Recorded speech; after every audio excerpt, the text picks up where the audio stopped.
आ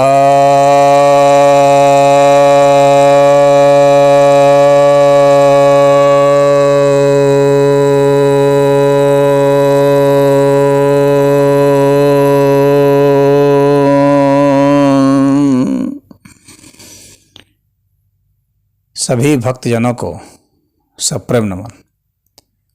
भक्तों, आज मैं आपके समक्ष महर्षि पतंजलि द्वारा रचित योग सूत्र ग्रंथ के प्रथम अध्याय के 39वें सूत्र की व्याख्या करने जा रहा हूँ। यह सूत्र कहता है, यथाभिमत ध्यानद्वा, अर्थात अथवा जिसको भी जो भी अभिमत हो, यानी जो भी जिसकी भी जो इच्छा हो उसके अनुसार ध्यान करने से मन की स्थिति बंध जाती है, चित्त एकाग्र हो जाता है। अब यह सूत्र ध्यान के कुछ विधियों को, चित्त बांधने की, चित्त को एकाग्र करने की कुछ विधियों को बताने के पश्चात यह साधक को छूट देता है या साधक को कई तरह की जो ध्यान की विधियां हैं उसके अनुसार उसका उपसंहार करते हुए यहाँ पर यह बताया जाता है कि आप को जो भी इष्ट है, यानी जो इच्छा है, कोई श्वास पर ध्यान करता है, कोई हृदय की धड़कनों पर करता है, कोई मांसपेशियों पर करता है, कोई बाहर के ग्रह नक्षत्र तारे पर करता है, कोई सूरज चंद्रमा पर करता है, कोई मोमबत्ती पर जलती हुई लौ पर करता है, तो कोई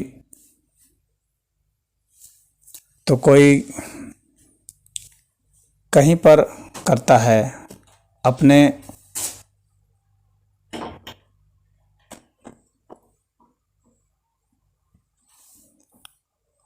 अपने तौर तरीकों से कोई अपने अंगों पर करता है, किसी भी अंग पर कर सकता है, तो कोई किसी बिंदु पर करता है, तो कोई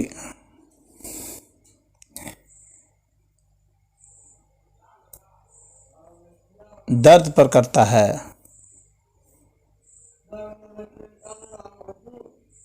तो कोई अपनी आँखों पर या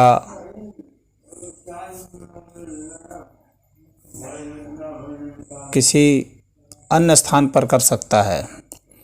तो कहने मतलब है ध्यान के बिंदु कुछ भी हो सकते हैं। कोई विचारों पर करता है, तो कहने का मतलब है कि किसी भी स्थान पर जहाँ उसे इष्ट हो वहाँ पर वह ध्यान लगा सकता है। और जब वह इस प्रकार से ध्यान लगाता है तो शास्त्र की अन्य जो विधियां हैं, चाहे मंत्र का ध्यान है, चाहे तंत्र का, किसी जैसे कोई ज्योमेट्री है, यानी तीर के निशान या त्रिभुज के निशान या चतुर्भुज के निशान या पंचभुज या षटभुज या अष्टभुज, यानी किसी भी ज्योमेट्रिकल पैटर्न पर, जैसे कि उसी में से एक श्री यंत्र है जो कि काफ़ी लोकप्रिय है। श्री यंत्र के विषय में लोग जानते हैं। तो उस तरह से कई प्रकार के यंत्र होते हैं। बगलामुखी यंत्र है, तो इन यंत्रों के ऊपर भी ध्यान लगा सकता है। तो उसमें जो मत होते हैं वे छिपे होते हैं, उसके जो मीनिंग है, जो अर्थ हैं, वे गूढ़ होते हैं, वे छिपे होते हैं। तो उस पर भी व्यक्ति ध्यान लगा सकता है। तो कोई रसना पर ध्यान लगा सकता है, यानी जब खा रहा है व्यक्ति तो शरीर में जीभ पर जो रस क्रिया प्रतिक्रिया हो रही है स्वाद पर, उस पर ध्यान लगा सकता है। कोई व्यक्ति किन्हीं फूलों को सूंघ सकता है या किसी प्रकार के गंध को, चाहे बदबूदार गंध भी हो, उसको सूंघ सकता है और उस पर वह ध्यान लगा सकता है।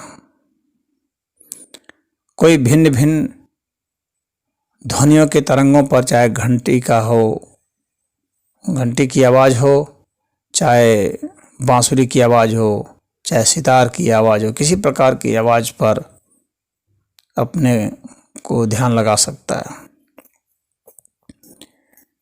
किसी मंत्र के आह्वान पर ध्यान लगा सकता है।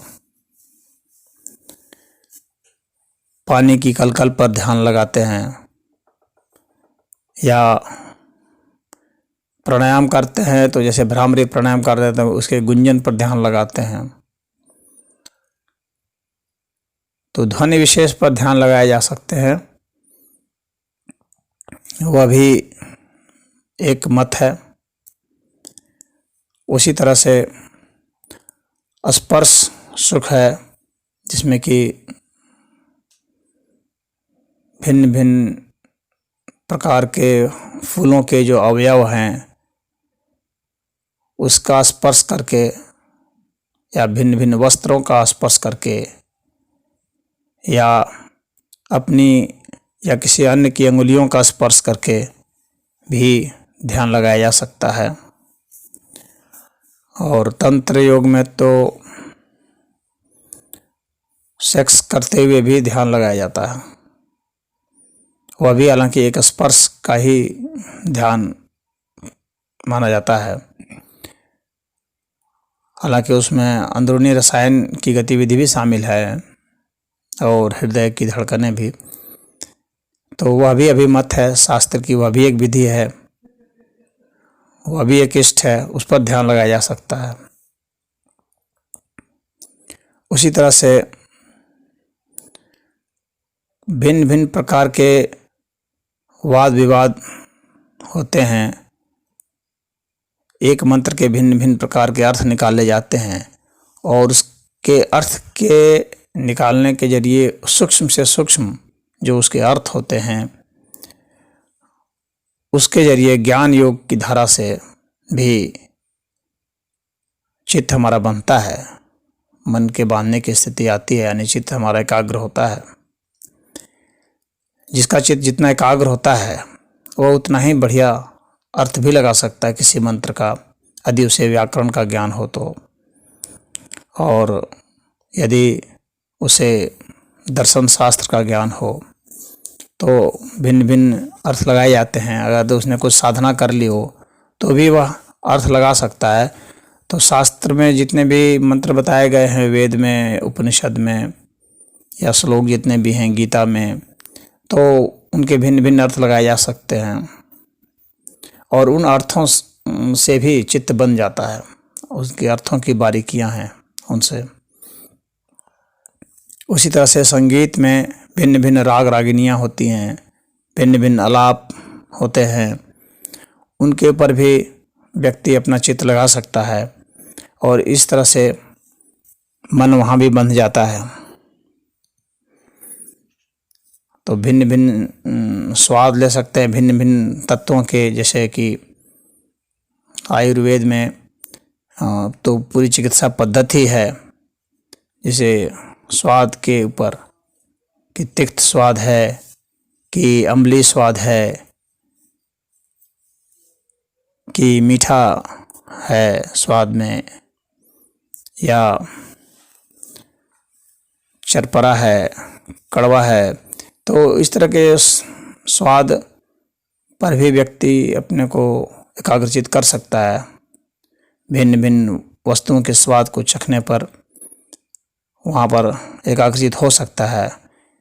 जैसे मान लीजिए अगर मीठा भी है तो अलग अलग तरह के मीठे का अलग अलग स्वाद होता है, तो जितना जो बारीक होता है वो स्वाद के हिसाब से अपने चित्त को बांध सकता है। जैसे गुड़ का मीठा अलग है, चीनी की मिठास अलग है। उसी तरह से फलों की मिठास भिन्न भिन्न होती है। फ्रक्टोज की मिठास अलग होती है, ग्लूकोज की मिठास अलग होती है। तो सबकी मिठास अलग होती है, भिन्न भिन्न फलों के स्वाद अलग अलग होते हैं। और एक ही, जैसे मान लीजिए आम ही है, तो आम में जितनी वैरायटी होती है सबके स्वाद अलग होंगे। और एक ही वैरायटी में भी अलग अलग आम के अलग अलग स्वाद हो जाएंगे। आम में ही एक ही वैरायटी के 10 आम है तो 10 के स्वाद अलग होंगे। तो स्वाद में जो प्रखर हो जाते हैं तो उनका भी चित्त बन जाता है, एकाग्र हो जाते हैं, तभी वे स्वाद बता सकते हैं। कई होटलों में ऐसे व्यक्ति रखे जाते हैं जो कि सिर्फ चखने का काम करते हैं। चाहे कोई भी व्यंजन बना हो तो वे चख कर के ही बताते हैं कि ये कितना बढ़िया बना है, कितना नहीं बना है। तो वैसे लोग होते हैं जो चखने के मामले में एक्सपर्ट होते हैं। तो वहाँ भी हमारा मन बंध जाता है, यानी एकाग्रचित हो जाता है, तभी हम भिन्न भिन्न स्वाद बता सकते हैं, अन्यथा नहीं बता सकते। उसी तरह से भिन्न भिन्न क्रिया प्रक्रिया है। हम कोई भी काम करते हैं तो हमारे भिन्न भिन्न अंगों का प्रयोग होता है। तो उन अंगों को बहुत बारीकी से अगर हम निरीक्षण करें, उस कार्य को बहुत बारीकी से निरीक्षण करें, तो हमारा चित्त बन जाता है। यानी हम कोई भी काम कर रहे हैं उसे सामान्यतः हम लोग होशपूर्वक नहीं करते हैं। जब हम उसे बहुत बारीकी से निरीक्षण करते रहेंगे, अपने कार्य भी कर रहे हैं और उसका निरीक्षण भी कर रहे हैं, तो हमारा चित्त बन जाता है। तो वैसे में हमको ध्यान लगाने की जरूरत नहीं है, वो ध्यान लग जाता है कार्य करते हुए ही। तो वह हमारे निरीक्षण के ऊपर है कि हमारा चित्त कितना बनता है। तो यहाँ पर महर्षि पतंजलि जी जो यह सूत्र दिए हैं, तो इस सूत्र में वो पूरा का पूरा उपसंहार कर रहे हैं। कह रहे हैं इनमें से कोई भी हो सकता है, या अभी जितने मैंने थोड़े बहुत उदाहरण बताए इसके अलावे भी उदाहरण हो सकते हैं। तो यहाँ पर यही इनका भी मत है। और आगे ये जब योग की और जो प्रक्रिया आगे बढ़ेगी साधन पाद और विभूति पाद में, वो विशेष रूप से स्पष्ट करेंगे। तो वहाँ हम लोग देखेंगे कि कितने तरह से किए जा सकते हैं। नाड़ियों पर ध्यान लगाया जाता है, वहाँ भी चित्त बनता है। स्वप्न पर और निद्रा पर, इन सब पर तो पतंजलि यहाँ पहले बताया है। जिन चीज़ों में राग द्वेष है उन पर भी बनता है, यानी जो हमारे भाव हैं, क्रोध है, काम है, लोभ है, मोह है, इनके ऊपर भी हम अगर अपने को बांधें, यानी अपने मन को लगाएं, जब हम क्रोध कर रहे हैं उस वक्त भी यदि अपने मन को लगाएं तो हमारा चित्त बन जाता है। अमूमन आदमी क्रोध करता है, उससे पता नहीं चलता है, लेकिन यदि वह फोकस हो जाए तो उसे पता चलेगा क्रोध का, तो क्रोध गायब हो जाएगा और वो उसका चित्त बन जाएगा, एकाग्र हो जाएगा। उसी तरह से काम वासना भी है, उसी तरह से कोई भी हमारे भाव हैं, चाहे लोभ है, चाहे मोह है, चाहे अहंकार है, तो ये सभी भाव यदि बहुत होशपूर्वक किए जाएं तो हमारा चित्त बन जाता है। मन की स्थिति वहाँ पर एकाग्र हो जाती है। उसी को यहाँ पर ये बतला रहे हैं। इस सूत्र के, छोटे से सूत्र के द्वारा उन्होंने इतनी लंबी चौड़ी बात बता दी है। तो आज इतना ही। ओम हरि।